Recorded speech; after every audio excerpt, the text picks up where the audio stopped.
Hey guys, Gordon LaPlante here from G-Create. Now, we've just recently printed something we wanted to share because it's really cool. Not too long ago, we backed a Kickstarter campaign called Boneheads 2. Now, Boneheads 2 was the follow-up to Boneheads 1, which was also a Kickstarter campaign. Now, what the Boneheads Kickstarter campaigns are a series of 3D printable skull models that you can 3D print on your own FDM printer at home. Now, these models were made by 3D Kitbash, and you can currently see their stuff on 3dkitbash.com. Now, for the Boneheads 2 campaign, they took their original models, remastered them, added lower jaws, and added a whole new set of models. So, in the end, we found one in particular we loved, and that is a dragon skull. I know, cool, right? So, here it is, the 3D printed dragon skull. Let's see if I can zoom in on this right here, so you can see it. That's a great looking, really nice model. Now, okay, I know what you're thinking. You're thinking, that's cool, but why not go larger? This was just a test model. So we went ahead and we did go larger. So here is the final model. This is a 400 scale massive dragon skull that we printed to show off just how cool these models really are. How great is that? This is just around, I think it was 23, 24 inches, something like that. And from tip to the snout here. We printed it 400 scale from the original file.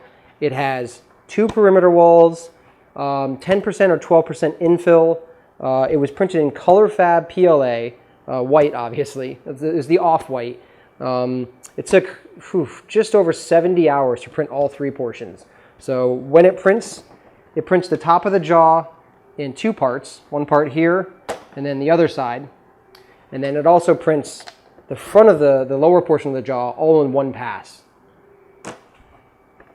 Here. We printed, I think the perimeter speed was, or the speed of the print was around 70 millimeters a second, and the perimeter speed was about 65% of that. So it was a little bit slower, but let's see if I can get you some detail here. Yeah. We were very pleased with the outcome of this. We had a lot of fun printing it. And really just holding it is something else. It's really, really cool.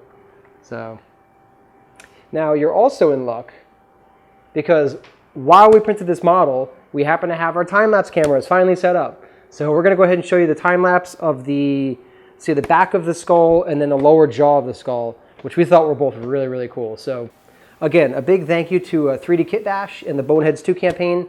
We love your stuff. It's very high quality. We've been very, very pleased with it. And I think they actually have a live campaign right now. Maybe we'll link to that in the description. But yeah, we had a lot of fun showing this off. This is more of just a fun video just to show you what you can do with 3D printing, especially when you go large. So we hope you enjoy the time lapse and keep on printing.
This thing is massive.